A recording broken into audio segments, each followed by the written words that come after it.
දැන් ඔයාලගේ මේ ස්ක්‍රීන් එක ගත්තොත් එහෙම කවුරු හරි කෙනෙක් මේකට ලොග් වුණාට පස්සේ ඔයාලට දකින්න පුළුවන් මේ වගේ ඩෑෂ්බෝඩ් එකක්. ඊට පස්සේ මේ my courses assignment කියලා. එතකොට මෙතන ඔයාලා යන්න ඕනේ my courses කියන එකට. my courses ගියාට පස්සේ ඔයාලට හම්බෙලා තියෙන මොඩියුල් පෙන්වනවා. එතකොට මොඩියුල් 1.5 1.5 ඉංග්‍රීසි ඒ විදිහට තියෙනවා. මේකේ ඔයා ඉංග්‍රීසි එක හරි සිංහල හරි මොකක් හරි එකක් තෝරාගෙන කරන්න. එතකොට මම මෙතනදී හැමෝම පාවිච්චි කරන හින්දා මම මේකේ සිංහල එක තෝරනවා ඉස්සල්ලා. සිංහල එක තෝරලා එතකොට මේකේ මේ කෘතිම බුද්ධිය කියන එකේ enter course කියන එකට ගිහිල්ලා මම මේක 100%ක් ඉවර කරලා තියෙන එක තමයි මේ අරන් තියෙන්නේ. ඒක කමන්නේ මම ආයෙ පෙන්නන්නම් ඔයාලට. enter course කියන එකට යනවා. enter course කියන එකට ගිහිල්ලා ක්ලික් කරලා ඊට පස්සේ ඔයාලට තියෙනවා මෙන්න මෙතන මේ වගේ දේවල් ටිකක්. මොඩියුල් එක සම්බන්ධයෙන් හැඳින්වීම තියෙනවා. එතකොට මේකේ තියෙන දේවල් ටික කියවලා බලන්න. කියවලා බලලා ඉවරලා ඔයාලට මේ දේවල් ටික ඔලුවට ගියාට පස්සේ පැහැදිලි නම් මෙතනදී ඔයා complete කියන එක mark as complete කියලා එකක් තියෙනවා. ඒක ක්ලික් කරන්න ඕනේ. ඊට පස්සේ මෙතන තියෙන ඔයාට ප්‍රශ්න ටිකකට උත්තර ලියන්න.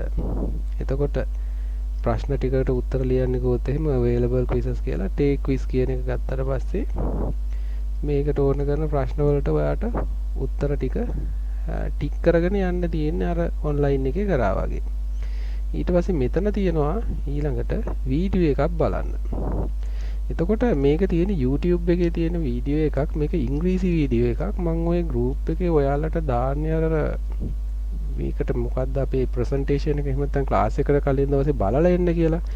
මෙන්න මේ ඉංග්‍රීසි වීඩියෝ එකේ සිංහල පරිවර්තනයක් තමයි එහෙම නැත්නම් මේ මොනවද සාරාංශයක් විදිහට අරගෙන දාලා තියෙන්නේ. ඉංග්‍රීසි එක බලන්න පුළුවන් කෙනෙකුට ප්‍රශ්නයක් නැහැ. ඒක තේරුම් ගන්න පුළුවන් නම් ගැටලුවක් නැහැ. ගොඩකට ප්‍රශ්නෙත් තියෙන මේ ගැටලුව තියෙන හින්දා තමයි මම ওই වැඩේ කරන්නේ. right connection එකේ ප්‍රශ්නයක් ආවා.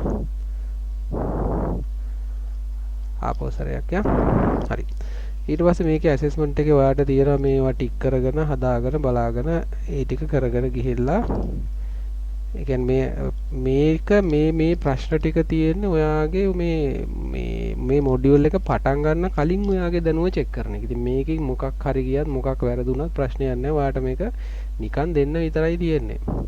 ඊට පස්සේ ඒක ඉවර වුණාට පස්සේ අර වීඩියෝ එක බලන්න තියෙනවා. ඊට පස්සේ විතර තව ඕඩියෝ මේ එකකුත් කියවලා බලන්න තියෙන. ඒකේ කියන දේවල් ටිකම තමයි මෙතන මේ සිංහලෙන් දාලා තියන්නේ. ඉතින් අරක කියවන්න ටිකක් ගැටලු තියෙනවා නම් ඔයා මේ ටික බලලා mark as complete කියන එක දෙන්න. ඊට පස්සේ තියෙනවා මෙතන ඔයාට පොඩි වැඩ ටිකක් කරන්න. හරිද? ඊමේල් එකක් යවන්නේ Gemini පාවිච්චි කරලා කරන්නේ කොහොමද කියන මෙතන කතා කරලා තියෙනවා. එතකොට මේ දේවල් බලලා කියවලා prompt එකක් අරගෙන prompt එක දින දේවල් ටික බලලා මේක කරන්න තමයි තියෙන්නේ. ඊට පස්සේ මොකද කරන්නේ? ඒක බලලා ඉවර වෙලා ඔයාට තියෙන ඔයාගේ prompt එකක් ඩිසයින් කරන්න කරලා මේකේ ඊමේල් එකක් හරි මොකක් හරි කෙරෙන්න ඕන ටික.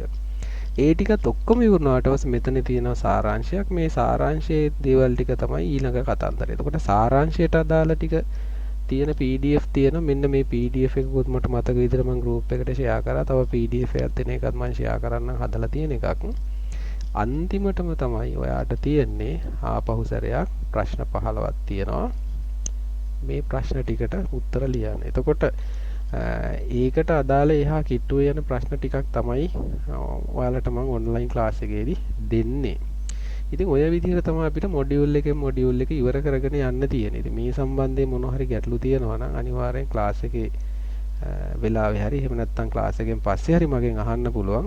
ඕක ඉවරනාට පස්සේ 1.2 එකට වාට යන්න පුළුවන් සිංහල එක. එතකොට ඒක enter course කියන එක ගියා. ඊට පස්සේ overview එකට ගියා. මේකේ තියෙන විස්තර ටික බැලුවා. ඒක ඉංග්‍රීසි එක වගේ මම අරන් තියෙන්නේ. 1.2 සිංහල right. මේ තියෙන ඵලදායීතාවය ඉහළ නැංගීම සහ ඒයි වායිතේ. ඊට පස්සේ මෙතෙන්ට ගිහිල්ලා හැඳින්වීම අරගෙන මේ ටික කියවලා බලලා ඒක ඕකේ නම් mark as complete.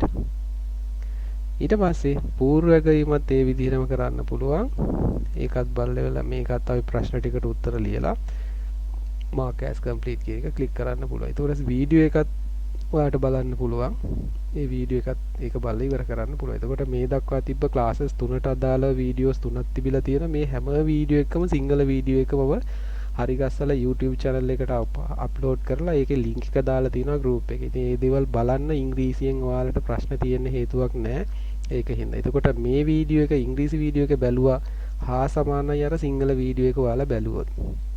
ඊට පස්සේ මේකත් බලලා ඉවර නම් mark as complete කියන එක ක්ලික් කරලා ඒ වැඩ ටික ඉවර කරගන්න පුළුවන්. ඒ විදිහට මේක ඉවර කරගෙන යන්න තමයි තියෙන්නේ. ඒ හින්දා එද්දි මොන හරි ගැටලුවක් තිබ්බොත් අනිවාර්යෙන් කතා කරන්න. මේකට මම උදව් කරනවා. කිසි ගැටලුවක් කරගන්න එපා.